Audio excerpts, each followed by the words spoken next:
Lectures anthropocènes.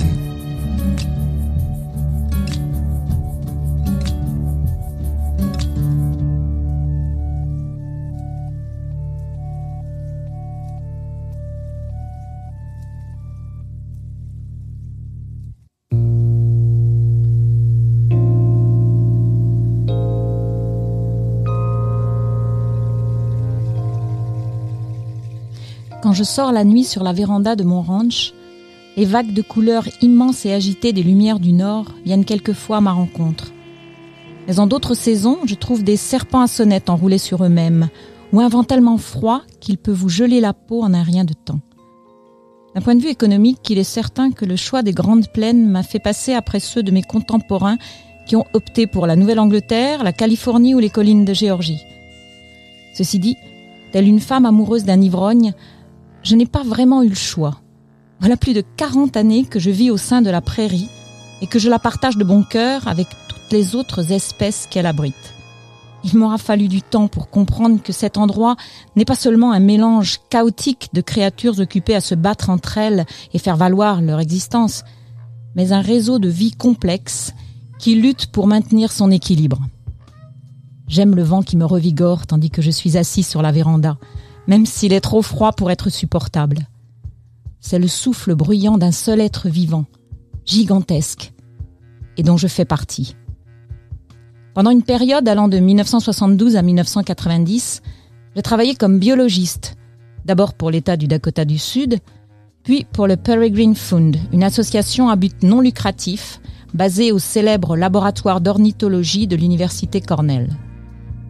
Comme je n'avais pas de formation académique en biologie, mes tâches étaient principalement celles d'un technicien, toujours saisonnier, toujours en déplacement à travers les plaines et les montagnes de l'Ouest. L'objectif était de participer à la réintroduction du faucon pèlerin, alors en voie de disparition, dans les falaises qui bordent le front des montagnes rocheuses. Mais je songeais sans cesse à l'ensemble de l'écosystème dont les oiseaux dépendaient, les innombrables kilomètres d'herbes vallonnées que nous appelons les Grandes Plaines.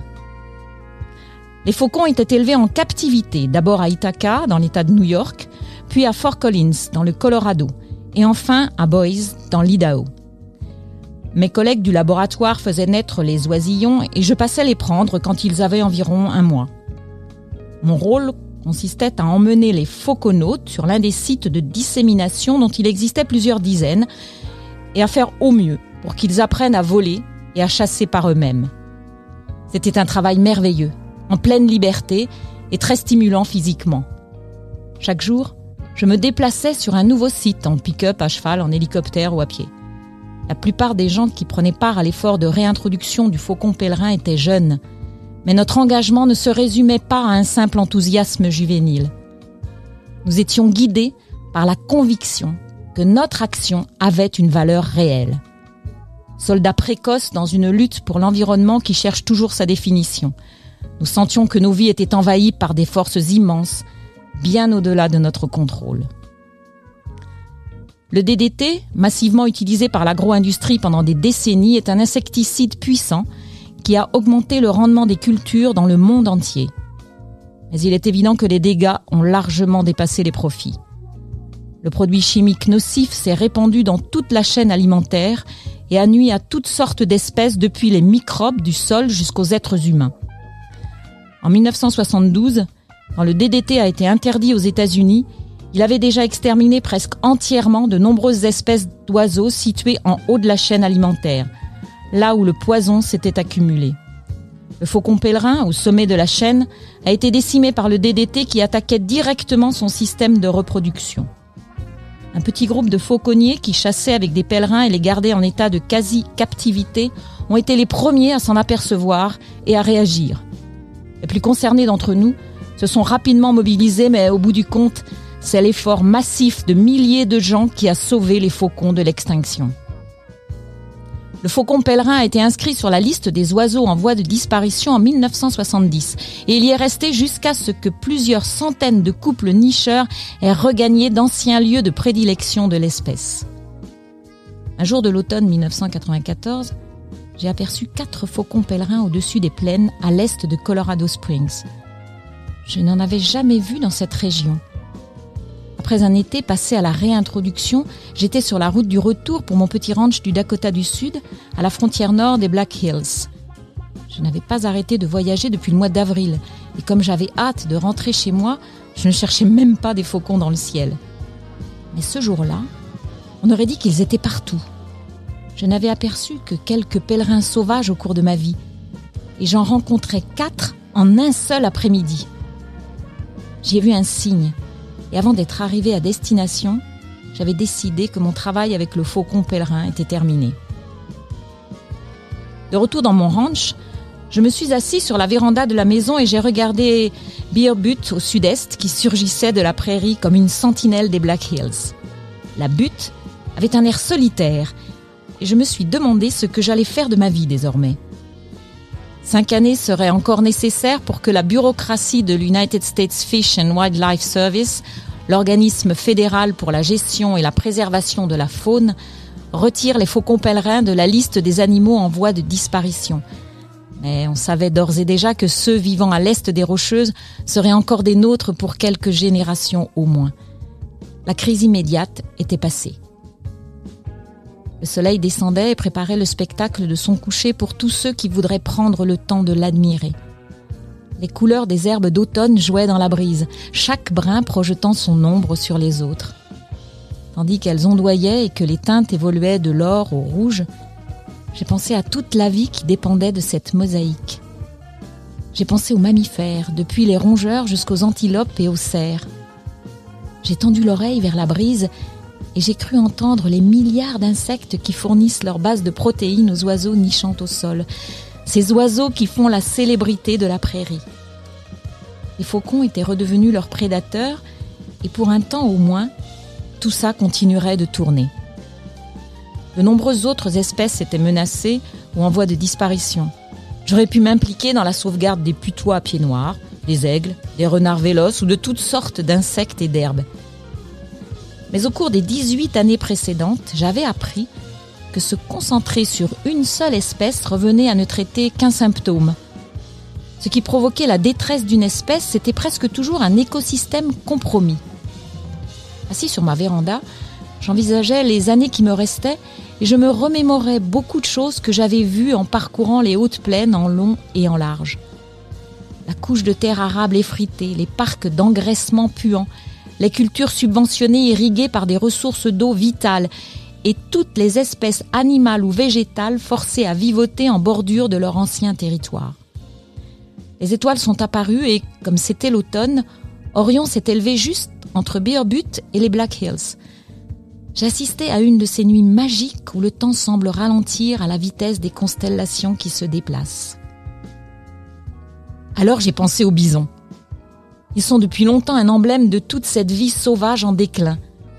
Pendant la seconde moitié du 19e siècle, lors d'une entreprise, des entreprises humaines les plus honteuses de tous les temps, nous avons massacré les bisons, que ce soit par goût du sport, pour certaines parties de leur corps, ou dans le but de décimer les Indiens. À peine 1 millier d'entre eux ont survécu. Nous avons presque anéanti une espèce unique au monde qui prospère seulement dans le centre du continent américain.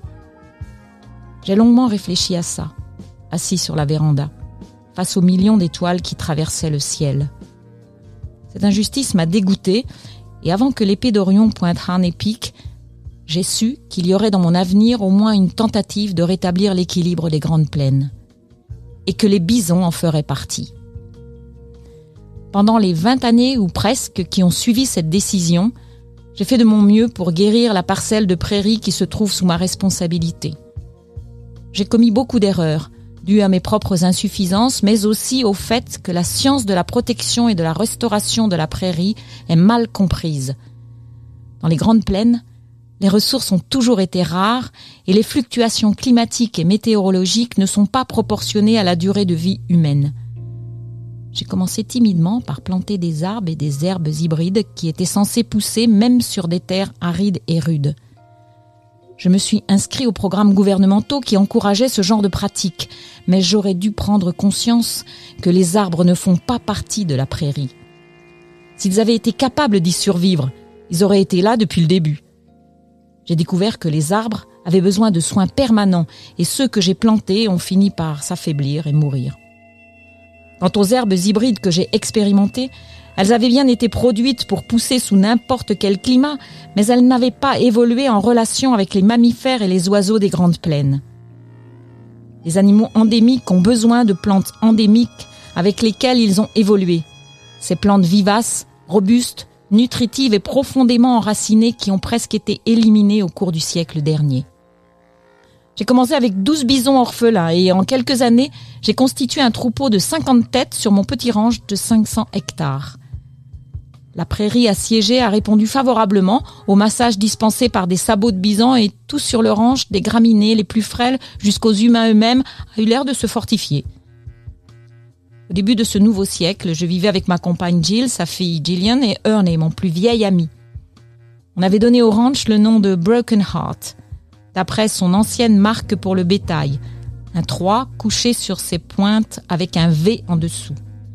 Jill a toujours travaillé comme restauratrice et chef d'usine. À l'époque, elle tenait la meilleure table gastronomique à 600 km à la ronde de Rapid City. Quant à Ernie et moi, notre amitié remontait à 1970. Lorsqu'on s'est rencontrés, j'étais étudiant en 3e cycle de littérature à l'université du Dakota du Sud et Ernie travaillait pour le département des autoroutes de l'État. Nous avons fait connaissance lors d'une réunion de fauconniers et on est devenus immédiatement amis. Je ne savais pas ce qu'Ernie me trouvait. De mon côté, j'étais fascinée par le fait qu'un simple autodidacte comme lui connaisse le nom latin de tous les oiseaux de proie, des orchidées communes, de nombreuses espèces de cactus et d'un tas de broméliacées. Je ne savais même pas ce qu'était une broméliacée et je me rappellerai toujours comment Ernie me l'a expliqué. On avait passé toute la journée à regarder nos faucons chasser des lapins et des faisans à travers les bosquets et les champs de maïs. C'était un magnifique automne dans le Dakota du Sud, et tandis que le soleil glissait vers l'ouest, nous nous étions arrêtés quelques minutes pour nous asseoir près d'un étang et abattre suffisamment de tourterelles tristes pour le dîner. Ernie a toujours été matériellement pauvre, et depuis que je le connais, je ne l'ai vu posséder qu'un seul objet de valeur. Il gagnait la maigre somme de $285 par mois, mais d'une manière ou d'une autre, il avait réussi à mettre de côté $4000 pour s'acheter un fusil de chasse de collection, un Browning Exhibition Grade superposé avec des incrustations en or. Le fusil était accompagné d'un certificat de propriété plastifié, format carte de visite, avec le numéro de série gaufré en bas. Ernie caressait l'arme comme s'il s'agissait d'un précieux chien de race. « C'est la crème de la crème », disait-il en faisant rouler ses sourcils broussailleux. Ernie n'a jamais été un type agile ou leste, mais il utilisait son fusil de chasse avec une grâce fluide qui parvenait à épouser le vol des tourterelles migratrices. Je m'émerveillais de l'assurance de son swing et de l'aisance de son accompagnement. Il savait que les tourterelles se déplaceraient du champ où elles trouvaient leur nourriture vers ce point d'eau où elles s'abreuvaient le soir, et il avait pris soin de me positionner à l'endroit idéal. Mais avec le meilleur angle possible, mon tir restait très inférieur au sien, car Ernie avait un 6e sens pour les tours et les détours du vol des tourterelles. Ernie ne s'est pas contenté de tuer plus d'oiseaux que moi ce jour-là. Il les a aussi nettement nettoyés 2 fois plus vite. Ensuite, il les a mis à cuire, accompagnés de petites pommes de terre, de carottes, de céleri coupé en dés, de généreuses pincées de sel et de poivre. C'était la première fois que je voyais quelqu'un utiliser une cocotte dans les règles de l'art. Je me suis assis comme envoûté à côté de la casserole qui mijotait, entièrement enfouie dans du charbon d'épis de maïs rougeoyant. Le fumet des oiseaux a rempli l'air tranquille du soir et s'est mêlé à l'exposé bienveillant d'Ernie. Une broméliacée, c'est une sorte de plante qui n'a pas besoin d'avoir ses racines dans la terre, pas besoin de beaucoup d'humidité. Il a remué les morceaux de charbon sous le couvercle de la cocotte, m'a regardé en souriant et a bougé de nouveau ses épais sourcils. L'odeur des tourterelles et l'évocation des broméliacées l'enthousiasmaient.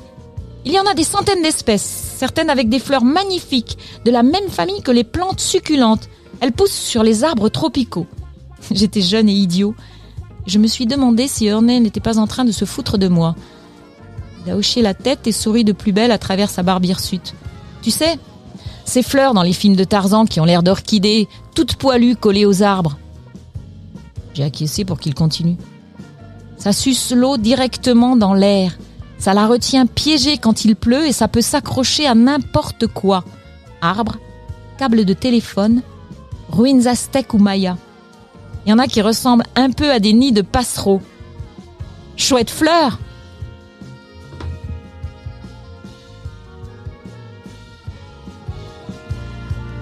Lectures anthropocènes.